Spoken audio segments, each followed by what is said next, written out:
James 2. My friends, if you have faith in our glorious Lord Jesus Christ, you won't treat some people better than others. Suppose a rich person wearing fancy clothes and a gold ring comes to one of your meetings.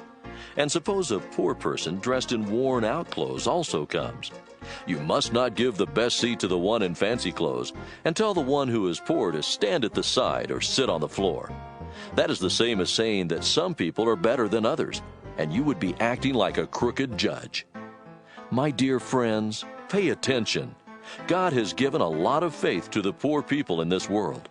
He has also promised them a share in His kingdom that He will give to everyone who loves Him.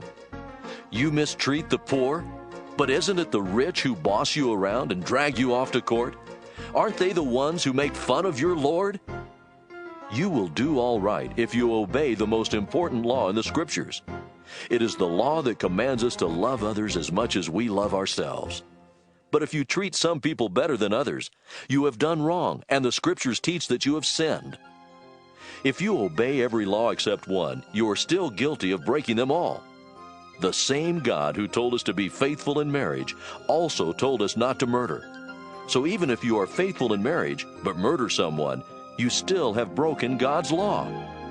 Speak and act like people who will be judged by the law that sets us free.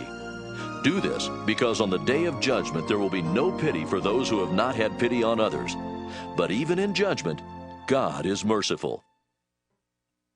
My friends, what good is it to say you have faith when you don't do anything to show that you really do have faith? Can that kind of faith save you? If you know someone who doesn't have any clothes or food, you shouldn't just say, "I hope all goes well for you. I hope you will be warm and have plenty to eat." What good is it to say this unless you do something to help? Faith that doesn't lead us to do good deeds is all alone and dead. Suppose someone disagrees and says, "It is possible to have faith without doing kind deeds." I would answer, "Prove that you have faith without doing kind deeds, and I will prove that I have faith by doing them." You surely believe there is only one God. That's fine.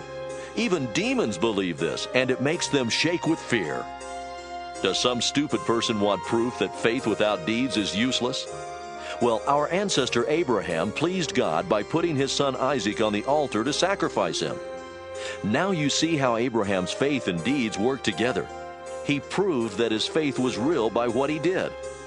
This is what the Scriptures mean by saying, Abraham had faith in God, and God was pleased with him.